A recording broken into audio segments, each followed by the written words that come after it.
Hello दोस्तों, मेरा नाम अनुज चौधरी है और आज हम पढ़ेंगे एंटी रूमेटिक ड्रग्स क्या होती हैं, किस डिजीज में हम इनको यूज करते हैं। तो एक जो डिजीज होती है रूमेटॉइड अर्थराइटिस, अर्थराइटिस जिसको हम जनरली बोलते हैं, उसके ट्रीटमेंट के लिए जो ड्रग्स यूज होती है उनको हम बोलते हैं एंटी रूमेटिक ड्रग्स। एंटी मैंने क्या होता है? एंटी मैंने होता है वही किसी का अपोज करना, ठीक है। और रूमेटिक अर्थराइटिस जो अगर किसी को प्रॉब्लम हो गई है उसको जो अपोज करेगी, उसको जो ठीक करेगी, उन ड्रग्स को हम बोलेंगे एंटी रूमेटिक ड्रग्स बोलेंगे, ठीक है। अब हम ड्रग्स को जानने से पहले हम जानेंगे कि इस डिसीज में होता क्या है। देखो जो ये हमारी अर्थराइटिस प्रॉब्लम होती है, रूमेटॉइड अर्थराइटिस, इसमें क्या होता है, आपका जो जॉइंट होते हैं उसमें प्रॉब्लम आ जाती है। यस, जो आपके जॉइंट होते हैं उसमें आपको पेन फील होगा, ठीक है। जहां पे भी जॉइंट होगा, जैसे फिंगर में भी अलग अलग जॉइंट होता है, इसमें भी कहीं पे भी, तो कोई भी अगर जॉइंट होगा वहां पे आपको पेन फील होगा, आपको स्वेलिंग हो जाएगी, उसका अच्छे से, जितने अच्छे से मूवमेंट हो रहा है इतनी अच्छे से मूवमेंट नहीं हो पाएगा, ठीक है। और जो वहां पे हमारा जो जॉइंट होता है वहां पे हमारा कार्टिलेज होता है, क्या होता है, कार्टिलेज, वो डैमेज हो जाएगा। तो आपको पेन हो रहा है, आपके वहां पे जॉइंट पे स्वेलिंग आ गई है, आपका मूवमेंट अच्छे से नहीं हो रहा है, आपका जो कार्टिलेज है वो डैमेज हो रहा है, तो ये सारी समस्या हो जाती है हमारे रूमेटॉइड अर्थराइटिस डिजीज में। अब ये होता क्यों है? जो हमारा इम्यून सिस्टम होता है, क्या होता है, इम्यून सिस्टम, जो हमें डिजीज होने से यानी कि एक तरीके से बचाता है। जब वो ओवर एक्टिव अगर हम कहीं हो जाता है, या वो अपनी सेल जो कि हमारी खुद की, हमारी टिश्यू है, हमारी जो सेल है, उनको नहीं पहचान पाता, फॉरेन बॉडी कोई इन्फेक्शन कोई है, माइक्रोब्स है, उनको नहीं पहचान पाता, तो वो अपने ही सेल को, अपने ही टिश्यू को डैमेज करना स्टार्ट कर देता है। और जब वो ऐसा करता है, अपने ही टिश्यू को डैमेज करता है, अपनी ही सेल को खत्म करता है, तो उसको, उसकी वजह से क्या होता है, हमें ये प्रॉब्लम होती है रूमेटॉइड अर्थराइटिस, यानी कि हमारा इम्यून सिस्टम अपनी ही सेल को जब डैमेज कर रहा होता है। और रूमेटॉइड अर्थराइटिस में क्या होता है, आपके जॉइंट में पेन होगा, आपको स्वेलिंग आ जाएगी, सूजन वहां पे आ जाएगी, उसका मूवमेंट अच्छे से नहीं हो पाएगा, स्टिफनेस हो जाएगी, ठीक है, आपका कार्टिलेज डैमेज हो जाएगा। इसको ठीक करने के लिए हमें कौन सी मेडिसिन की जरूरत पड़ती है? सबसे पहले मेडिसिन की जो हमें जरूरत पड़ती है वो हमें पड़ती है पेन किलर की। किसकी? पेन किलर की। भाई हमें मेनली, मैंने बताया कि पेन हो रहा है और सूजन, तो जैसे मैंने अपने लेक्चर में बताया था कि non steroidal anti inflammatory drugs होती है जो हमारे पेन को ठीक करने के लिए काम आती है और सूजन को ठीक करने के लिए काम आती है, तो हम उन ड्रग्स का यूज करते हैं, ठीक है। जैसे एस्प्रिन हो गया, आइब्रूफोन हो गया, डाइक्लोफिनेक हो गया, ठीक है। तो ये सब हम यूज करते हैं एज ए फर्स्ट डोज, सबसे पहला ट्रीटमेंट, जिससे कि हमें पेन या स्वेलिंग हमारा ठीक हो जाए। अगर उससे बात नहीं बन रही है और हमें बहुत ज्यादा प्रॉब्लम है, तो हम फिर देते हैं डीमार्ड ड्रग्स, ठीक है। ये क्या होती है? ये होती है disease modifying anti rheumatic drugs. Disease modifying का क्या मतलब है कि भाई ये जो आपकी डिजीज होती है उसको और ज्यादा वर्स नहीं होने देंगे, और आपका जो टिश्यू डैमेज हो रहा है, ठीक है, उसको एक तरीके से रोक देंगे। आपका जो पेन है, जो आपको स्वेलिंग हो रही है, आपका जो मूवमेंट अच्छे से नहीं हो रहा है, वो जिस कंडीशन में है उसको और आगे आगे बढ़ने नहीं देंगे, डिजीज मॉडिफाई, तो उसको यानी तो कम लेके आएंगे लेवल पे। तो उन ड्रग्स को हम बोलते हैं डीमार्ट। ये जब यूज करते हैं जब हमारे पेन किलर वगैरह से नॉर्मली काम नहीं चलता है और हमें इनकी जरूरत पड़ती है कि भाई हमारी जो डिजीज है वो बहुत ज्यादा हो गई है, ठीक है। तो डीमार्ट इनकी जो हमारी जो डिजीज है उसको मॉडिफाई कर देंगे, उसको थोड़ा कम कर देंगे और ज्यादा वर्स नहीं होने देंगे।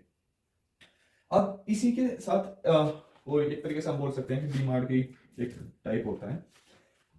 जो डीमार्ट है थोड़ा स्लो काम करती है, इतनी फास्ट काम नहीं करती, थोड़ा स्लो काम करती है। अगर अगर आप 3-4 महीने तक कंटिन्यू लेते हैं, जब जाके आपको इनका असर देखने को मिलता है। एक ऐसी ड्रग होती है इम्यूनोसप्रेसेंट, मैं यहां पे लिख देता हूं, थर्ड इम्यूनोसप्रेसेंट। वो क्या काम करेगी? जो इम्यूनोसप्रेसेंट होगी, मैंने बताया कि इम्यून सिस्टम जब अपनी ही सेल को जब डैमेज करने लग जाता है, जब ये हमें डिजीज होती है, इम्यूनोसप्रेसेंट ड्रग्स का काम करेगी जो हमारे इम्यून सिस्टम है उसकी एक्टिविटी को स्लो डाउन कर देगी, जिससे कि हमारी सेल को डैमेज नहीं करेगा, अपनी ही सेल को डैमेज नहीं करेगा। तो ये इसको भी हम यूज करते हैं हमारी अर्थराइटिस को ठीक करने का। लेकिन इसका एक साइड इफेक्ट है। साइड इफेक्ट क्या है कि हमें कोई बाकी डिजीज हो सकती है, क्योंकि हमारा इम्यून सिस्टम एक प्रॉपर जितना उसको काम करना चाहिए उतना काम वो नहीं कर रहा है। तो एक तरीके से हम इसका साइड इफेक्ट ये मान सकते हैं। अब इनके एग्जाम्पल जान लेते हैं कौन कौन से होते हैं, ठीक है। ये एक मैंने जनरल टर्म बोली कि इसमें कौन से में क्या क्या आता है। तो हमारा जो इम्यूनोसप्रेसेंट होगा, इम्यूनोसप्रेसेंट जो ड्रग्स होंगे तो उसका हमारा एक एग्जांपल होगा एजाथायोप्राइन। सेकंड हमारे इसका एग्जांपल हमारा साइक्लोस्पिरिन स्पोरिन। थर्ड हमारे इसका एग्जांपल है मिथोट्रिजेट। तो ये हमारे इम्यून सिस्टम की एक्टिविटी को स्लो डाउन कर देंगे। तो ये हमारे वही इम्यूनोसप्रेस है। अब आते हैं हमारे डीमार्ट के एग्जांपल। डीमार्ट में हमारे क्या आते हैं, डीमार्ट ड्रग्स।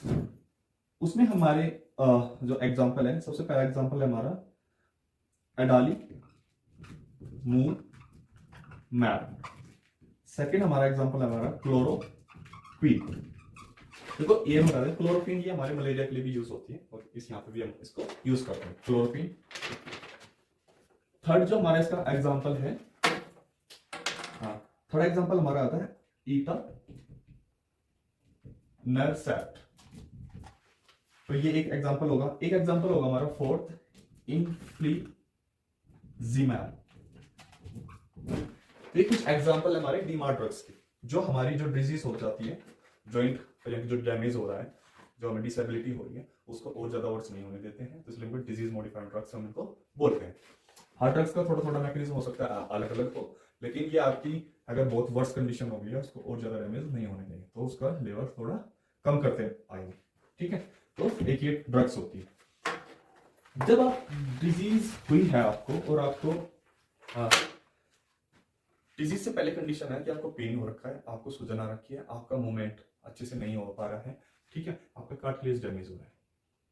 जब आप ड्रग्स लेंगे, अगर आप नॉर्मल पेन किलर लेते हैं तो वो काम कर रहा है, आपका दर्द कम कर देगी, आपका जो स्वेलिंग है उसको कम कर देगी।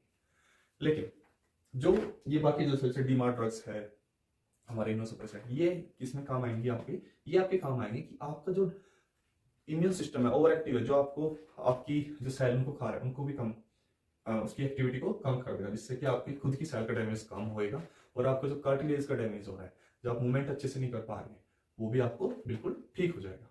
तो ये हमारी कुछ ड्रग्स थी जो कि हम रूमेटॉइड आर्थराइटिस के लिए यूज करते हैं। इनका कुछ ना कुछ साइड इफेक्ट भी होता है, तो जब भी आपको लेना है तो डॉक्टर की सजेशन पे लेना है। और आपकी अगर आप ओवरडोज लेते हैं, हो सकता है कि आपकी किडनी पे, आपके लिवर पे इसका कुछ ज्यादा साइड इफेक्ट देखने को मिले, तो हमेशा आपको डॉक्टर की सजेशन पे कितना डोज लेना है, बिल्कुल उसी के अकॉर्डिंग इसको लेना है। उम्मीद करता हूँ आपको ये लेक्चर समझ में आएगा। फिर मिलता हूँ एक नए लेक्चर के साथ, तब तक के लिए जय हिंद जय भारत।